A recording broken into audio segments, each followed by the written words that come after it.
I mean, he's putting pressure on him as white, right? But again, Maxime has it feels like since he held that one where he lost the queen out of the crazy anti-Moscow opening, that he's been comfortable just holding draws as black and taking his chances to get the dub as white, and it's working for him. Yeah, I see a funny question in the chat asking why people are saying that Nihal is so good in bullet because he's down on time all games. Yeah, Just click on his profile and yeah. look at his bullet rating. I believe the rating starts with 33 and then has some number after it. He's over 3,300. He is an absolute monster. Yep. And MVL does look strong. I completely agree with that statement. And 4 game lead. So, Danny, we talked about this earlier. We're getting closer and closer to the final portion. What kind of deficit does Nihal need just to I, feel like I he has a think it. chance? I think it has to be within 2 or 3 games. Like I just think Maxime is not not exactly the bullet beast that Nihal is, but we say it a lot. The increment is different. I don't think Sarin is getting that high bullet rating playing a lot of 1-1, playing a lot of 1-0, and he's faster than a lot of his opponents. Right, one of the He few is. guys that can hold their own with Hikaru and that kind of time control. But 1-1 is very different, and the chest strength tends to show out much more. So I think he may end up being +2 in the bullet, but that might not be enough. Especially if this game goes Maxime's way, and I really like White's position at this point. You're attacking this bishop on f5. If you play bishop to g6, you just start looking at the quality of the pieces here. White can just say, hey, my bishop on g2 is staring at a pretty long diagonal. Your bishop on g6, not really doing all that much. But I do believe that you have to go bishop g6. What else can you play here? Yeah, what is he thinking about? I guess you can castle queenside because of knight f5 is queen a5 check, and Oh, that's funny. but it still looks good for white. You want the bishop pair in a Yeah, you position like this. you plays bishop g6 after 30. clock says 37 and a half seconds. It's too much. And it's funny, the comment you read about why is Nihal such a good bullet player if he's always under time pressure. You and I know that happens a lot, right? I mean, guys like Alexander Grishuk are constantly under time pressure over the board, and he's one of the best blitz players ever, right? Sometimes players who get themselves under time pressure are actually more comfortable in those scramble moments.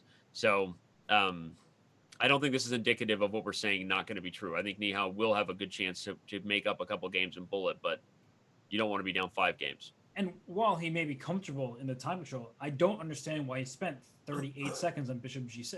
That was, I mean, frankly, an obvious move. And I always try to give the benefit of the doubt to the players. I really do try to be extremely respectful, and I have great respect for Nihal's game as well as MVL's. But that moment with bishop g6, 37 and a half seconds, that's something that I do, and I know I shouldn't be doing it, and I still do it.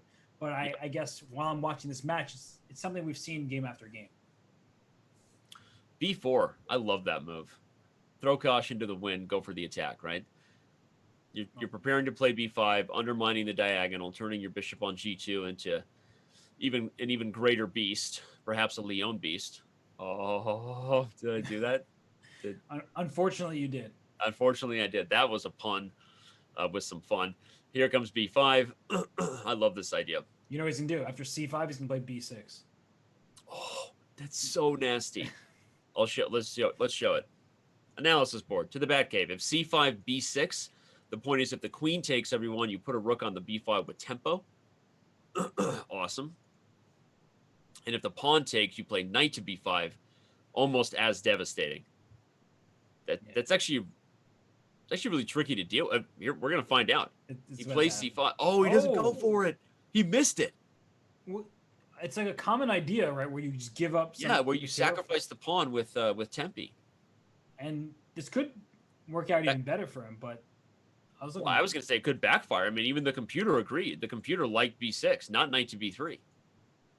This was a nice idea that Maxime let slip by, and now all of a sudden Nihal is the one on the attack. Yeah, really. Watch out, because if the queen moves, there's already knight F3. Check was game over. Yeah. If the queen moved, knight F3 check and trade, everybody, it would have been devastating on H1. This game is what a surprise. Maxime rushes the B pawn with a vengeance and then doesn't put it away.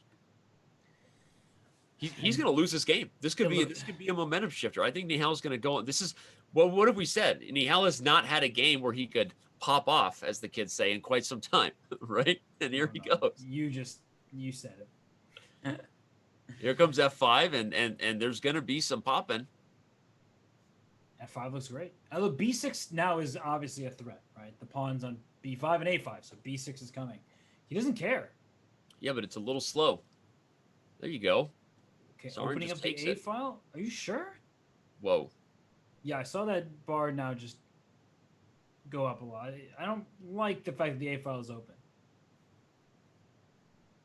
So what can... No Maxime clue do? what's going on here. Maxime has so much more time. Right? So giving up... Bishop F4. So if you take on E4, then E5 knight's hanging, clear enough. Yeah, what a strange move here.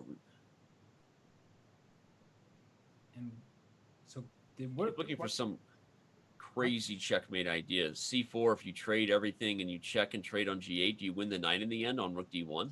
Is that an idea? Actually, yes. But then your knight E4 is hanging as well, so... Yeah, that's true. Okay. Actually, that's a huge problem because the bishop also hits the rook on D1. Wait, but even C4 was a good move. I just saw the evaluation bar sink, so that clear wasn't a good move. D4. But your C4 move was really good. And the knight just backs up? What a crazy position. 8 seconds for Sarin. Probably it's not going to end with a fanciful finish, but Queen a D4? blunderfest. And a bishop E3, your bishop takes C5. Oh my god, sack the queen. Yeah, sack that queen. Win on the attack. Yes, Here queen it bishop comes. C5. Look how sick that is. Boom. Bishop takes, knight takes. Wait, what? Wait, why did he take with the bishop? Why did he take with the knight? Yeah, this also looks pretty good, honestly. But taking the bishop looked like it was just winning. Rook check. Rook to D1 now. That's the problem. Oh, I thought he had rook D1. It's got to be a mate. 92 double check. Oh, rook takes C3 is coming. 92 double check and moving the bishop from the H file had to be good Rook enough. takes C3. Rook takes C3. Oh, what? No. What is he doing? I mean, 3 seconds, 2 seconds. He's Maxime winning. moves with 1 second on the clock. Rook takes There it is. H5. There it is. Knight F4. What a sick finish. Now that was the attack that Nihal Sarin was looking to bring home.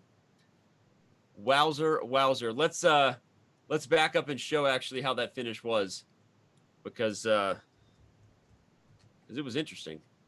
Okay, you were right, by the way. That rook takes C3 was better earlier, but I was looking for bishop takes here. Oh, Just as good, I guess, and then you win everything. Okay, yeah, it would have been just as good. No, it's better. This is better for sure.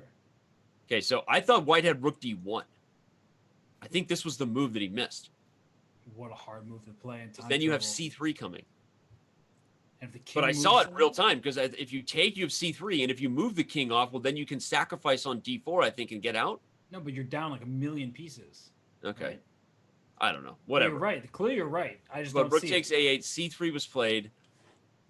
What an amazing game, though. This finish here with rook takes H3. The reason resigned happened, everybody, is because either king G2 or king takes H3 both run into knight F4.